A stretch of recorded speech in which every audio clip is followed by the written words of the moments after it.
180 for voice, tape 1, Mach 1, 10 minutes dictation.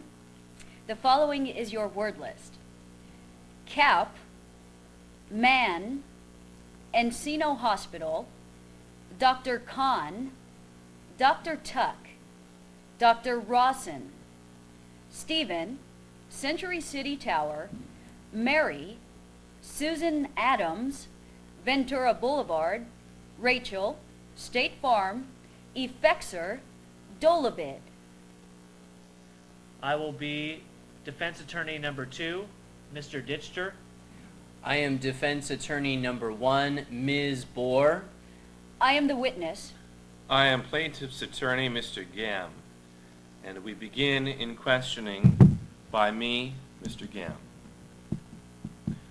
At some point just before the collision, did you take your eyes off the road ahead of you? Objection, vague, overbroad. Not that I can remember. Isn't it correct that you had your eyes off the road ahead of you for approximately 5 seconds before the collision occurred? Objection, vague, overbroad. Assumes facts not in evidence. 5 seconds? I'm sorry. Let me understand. You're asking me if I had my eyes off the road for 5 seconds prior to the accident? Correct.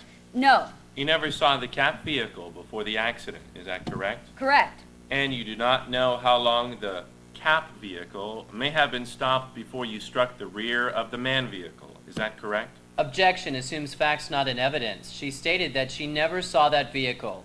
You do not know how far the front end of the man was from the rear end of CAP when you struck man, is that correct? Again, objection, vague and ambiguous. Assumes facts not in evidence. She's already testified that she never saw the CAP vehicle prior or after the accident. That's correct. You were seen at the Encino Hospital emergency room, is that correct? You know, I don't recall the name of the hospital right now. I have bills at home that I can look it up. You were released at the same day? Absolutely, yes. Is Dr. Khan your family doctor? No. Did you have a family doctor at the time of the accident? No. Other than Dr. Tuck and Dr. Khan, had you seen any other doctors within the year of the accident? Yes. Objection, relevance, invades her privacy. For what reason? Just upkeep, you know, just any. I do have a doctor that likes to keep tabs on me about every 6 months. Just check me out. Is that a specialist? GI specialist, yes. What's that doctor's name? Dr. Rawson. Do you know his first name? Stephen. Do you know where Dr. Rawson's office is? Yes, Century City Tower. The damage was to the front end of your car, is that correct? Correct. Was the entire front end involved? I believe one side more than the other. Which side? I don't recall. Your car was towed from the scene. Yes. Do you know the total cost of repairs to your vehicle? Objection, relevance. In the neighborhood of $8,000, I believe. After you struck the man's vehicle, was the man vehicle pushed into the rear of the CAP vehicle? Again, objection, instruction not to answer. It assumes facts not in evidence. She didn't see the man vehicle.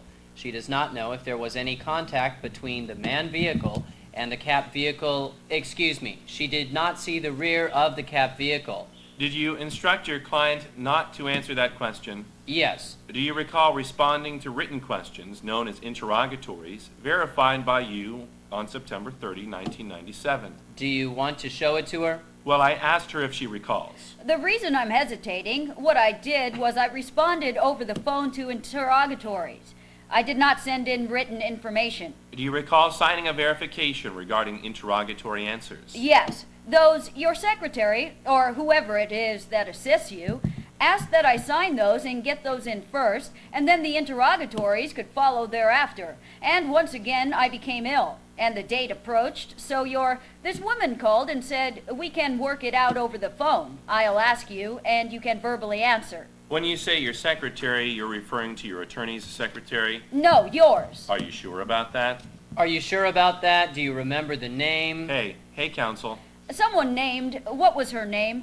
May I ask the name of the signature that's on the woman who coordinated is it Mary? Well, I will tell you the proof of service on my documents came from somebody, Susan Adams. Right, okay. So I think the name of the woman who I worked with for your interrogatories was Mary something or other. Mary is a representative of your attorney's office, correct? Oh, I'm confused. I'm sorry, I don't know. I assure you that no one from my office has contacted you directly regarding this matter. Okay, Did you ever read the interrogatory answers before you signed this verification? okay, I'm sorry. Which interrogatories are you speaking of now? The written questions that were provided to you Uh-huh, call for a written response. uh-huh, And that's what we refer to as answers to interrogatories. uh-huh. Answers to interrogatories were sent by your attorney's office on your behalf, accompanied by your signed verification. Right. The question is, did you read the interrogatory answers before you signed the verification? Well, they sent you a copy of that, so yes, I had read those. You read the interrogatory answers before you signed the verification. Is that correct? Yes, I had read those long before I got the verifications. Not the questions now, but the responses to the questions. Uh-huh. Do you understand that? Well, it was the same. It was exactly the same information. Do you recall responding in answer to interrogatories the following? The incident occurred as defendant was traveling westbound on Ventura Boulevard. The vehicle driven by Vincent Mann stopped suddenly, and defendant rear-ended Mr. Mann's vehicle, pushing it into the vehicle driven by Rachel Kapp. Those are not my exact words, no. Is it correct that when you struck the rear of the Mann vehicle, that caused the front end of the Mann vehicle to be pushed into the rear end of the Kapp vehicle? I have no way of knowing that. You never saw if the Kapp vehicle was pushed forward by the impact from the Mann vehicle. Is that correct? I never saw, no. You never saw where the driver of the Kapp vehicle was looking prior to the collision. Is that correct? Not at all, no. You do not know the positions of the occupants of the Kapp vehicle in their seats when they were struck, do you? I have no idea. Was your car insured by State Farm on November 30, 1996? Yes. Do you know what your policy limits are for bodily injury? I have the card with me. I can't recall numbers off the top of my head. At this time, you have no recollection as to what your bodily injury policy limits are. Is that correct? Not at this moment. Do you have any excess or umbrella coverage? No. Do you know the name of the agent who sold you your insurance policy? Objection, relevance, instruction not to answer. It has no bearing on this lawsuit. She instructed me not to answer. I understand. Counsel, just for my information, that information was provided to me in response to interrogatories. Was it not provided to you? I believe it was. Okay.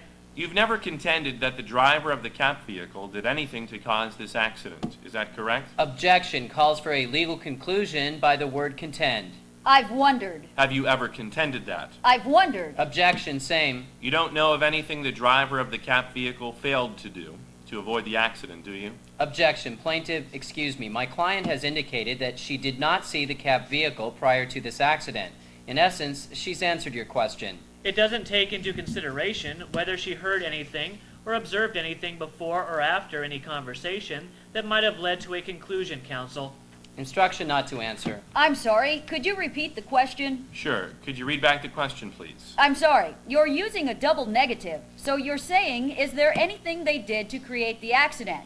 If you put it in a positive way, failed to do to avoid is the same as doing something to create, right? Possibly. You'll have to be more specific. Do you know of anything the driver of the Kapp vehicle failed to do to avoid the accident? Objection, vague and ambiguous. I'm sorry, I don't understand your language. Do you know of anything the driver of the Kapp vehicle did to contribute to the accident? I don't know of anything, no. Does the drug Effexor have any effect on your cognitive abilities? No, Does the drug Dolabid have any effect on your cognitive abilities? no, Before the accident, had you had any history of the blacking out? no. I don't think I have anything else. Do you know of anything Mr. Mann did that contributed to the accident? I don't know of anything, no. I'd be prepared to stipulate that the reporter can be relieved. I have a few questions. I'm sorry, they never do. Do you know what type of a relationship, if any, Mr. Mann had with the Capps prior to this accident? No, I don't, no. You indicated that your brakes didn't work at the moment of the impact. Is that because the accident took place? I'll object. That misstates your client's testimony. You can go ahead and answer. It felt like they didn't work. I don't know if they worked or not. It's just because the car didn't stop. It felt like they didn't work. And at the moment of the impact, do you know how fast you were going? Not exactly. I mean, if the brakes did apply some pressure, then they did slow the car down. But I don't know exactly. That's it. How much time was there between the time you first observed the brake lights on the manned vehicle and the moment of impact? A few seconds. More than 3 seconds? Let me rephrase the question. To the best of your recollection, were there more than 3 seconds from the moment you first observed the brake light on the manned vehicle to the moment of impact? I really don't know.